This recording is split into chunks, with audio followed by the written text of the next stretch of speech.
Commander Zara stood on the bridge of her flagship, watching the strange vessel approach their position. The Galactic Council had sent her fleet to investigate reports of a new species entering their space. These humans had appeared from nowhere, claiming to seek peaceful contact. Her second-in-command, Vera, moved beside her, studying the data readings. The human ship looked crude compared to their sleek vessels. Its hull was thick and angular, with weapon ports visible along its sides. Strange markings covered the metal surface, spelling out letters they could not read. Captain Lisa Martinez sat in her command chair aboard the battleship, watching the alien fleet through the main screen. 36 ships surrounded them in perfect formation. Their vessels gleamed like silver jewels against the black void of space. Each one was twice the size of her ship and armed with energy weapons beyond human understanding. The lead alien ship opened communications. A tall, blue-skinned woman appeared. On screen, her eyes were large and golden with vertical pupils. She wore a uniform decorated with symbols of rank and authority. "I am Commander Zara of the Galactic Council. You have entered our protected space without permission. State your intentions, Captain."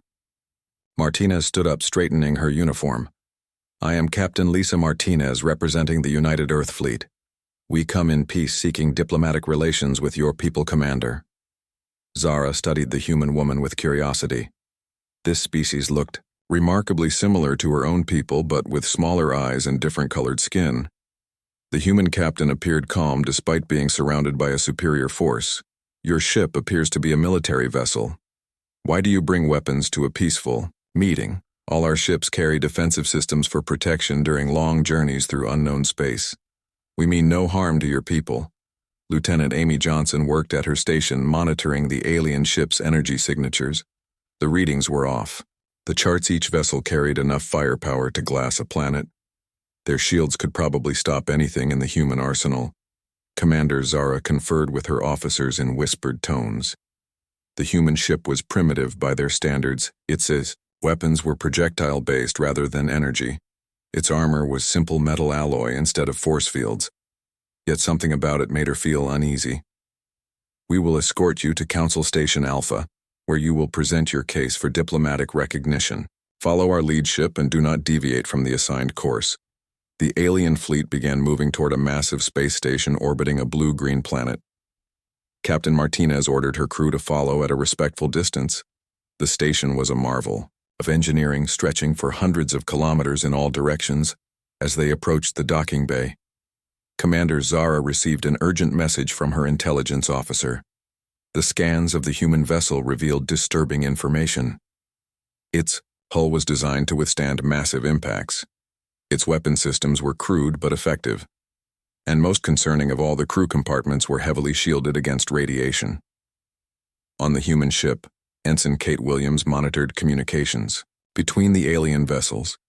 Her universal translator was picking up fragments of their conversations. They were discussing the battleship with growing concern.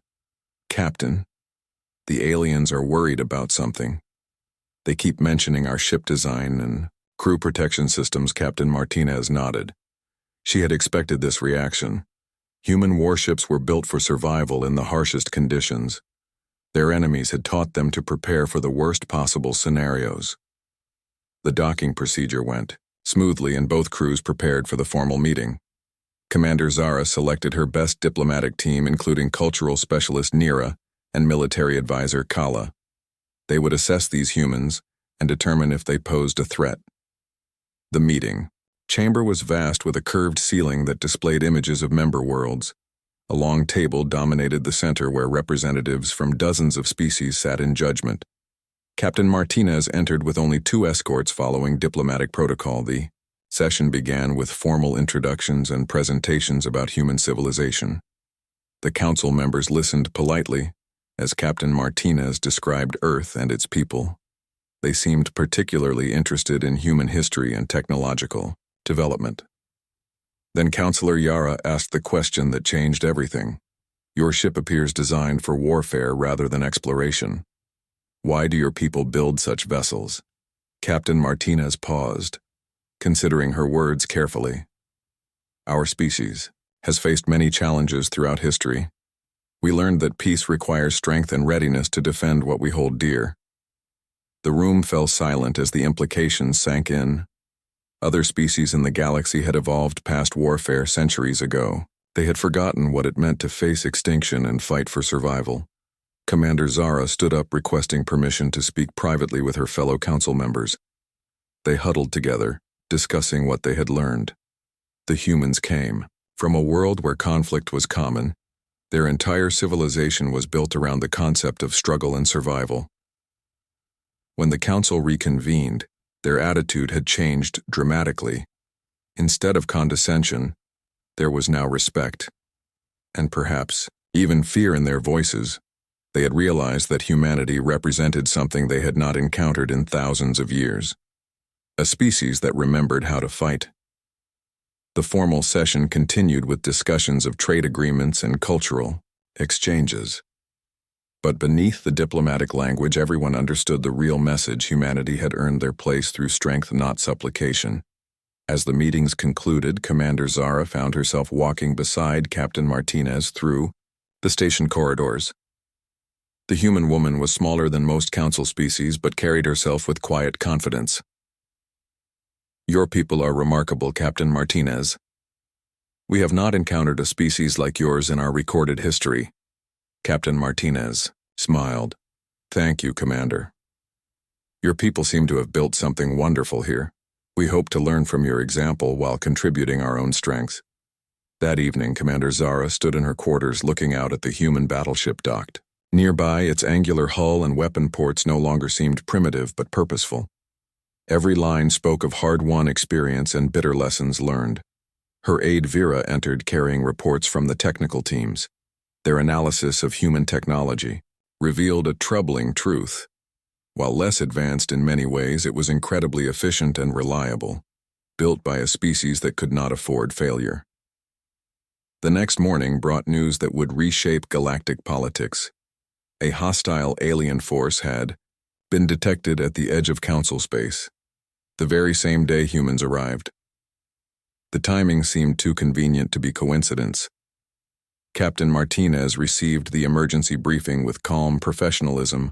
Her crew began immediate preparations for combat while the council species scrambled to organize their defenses.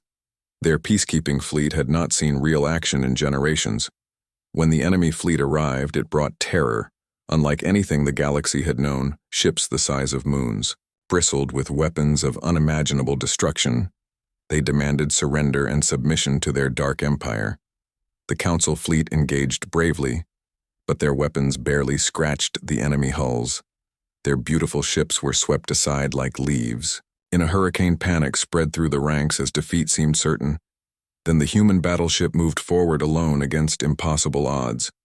Captain Martinez opened communications to all Allied vessels. "This is Captain Martinez to all ships. We stand, together or fall apart. Today we show them what it means to face humanity." The lone human warship charged into the enemy formation. Its weapons, blazing streams of projectiles, tore into alien hulls while missiles found their targets with deadly precision. The crude human weapons proved devastatingly effective against advanced enemy shields. Commander Zara watched in amazement as the small human vessel danced between massive enemy ships. Its armor absorbed hits that would have vaporized council vessels. The crew fought with precision born from generations of conflict. The tide of battle slowly turned as human tactics inspired the demoralized council forces. They began coordinating attacks and supporting each other instead of fighting alone. The enemy found themselves facing united resistance for the first time. Hours later, the hostile fleet retreated, leaving behind damaged ships and shattered pride. The human battleship had suffered heavy damage but remained operational. Its crew worked tirelessly to repair systems and tend to wounded. Commander Zara transported aboard the human ship to offer assistance and witness their victory. She found organized chaos as crew members performed their duties with practiced efficiency. Despite the battle damage, morale remained high. Captain Martinez met her in the docking bay, her uniform torn and face streaked with smoke stains, but her eyes blazed with the fire that had carried her species through countless struggles. "Welcome aboard, Commander. Your people fought bravely today. Together we proved that freedom is worth any price." As news of the victory spread throughout council space, The political landscape shifted overnight. Humanity was no longer seen as primitive newcomers but as valuable allies who brought strength when it was needed most. The Galactic Council voted unanimously to grant humanity full membership with all rights and privileges. Their first official act was to request human military advisors to help modernize their defense forces.